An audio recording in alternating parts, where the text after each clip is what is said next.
La sanità trevigiana è in lutto per la morte del dottor Domenico Stellini, direttore generale dell'ex ULSS 9. Si è spento all'improvviso, nella notte, al pronto soccorso dell'ospedale di Treviso, dove era stato portato in ambulanza a seguito di un arresto cardiaco. È morto al Cafoncello, l'ospedale che assieme a Vittorino Pavan aveva reso grande, facendone un nosocomio moderno a livello medico e organizzativo.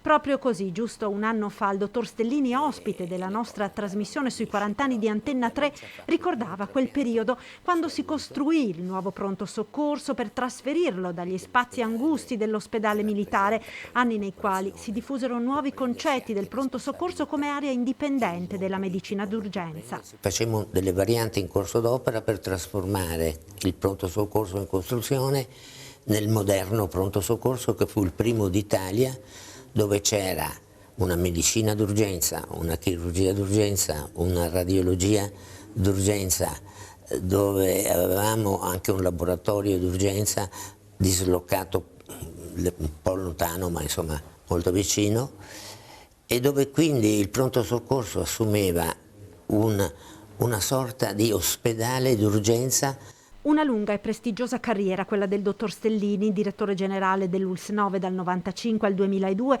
presidente dell'Ordine dei Medici, vice segretario nazionale della NAO, segretario generale alla Sanità.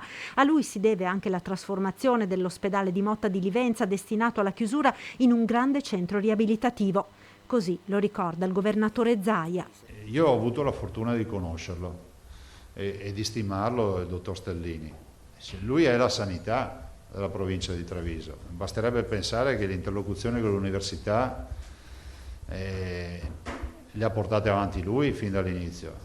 De certo per noi era mister sanità. Il dottor Stellini lascia la moglie Silvana Agostini, per tanti anni primario di pediatria al Cafoncello, e di figli Edoardo, direttore del Dipartimento di Clinica Odontoiatrica all'Università di Padova, e Pietro, dirigente in regione.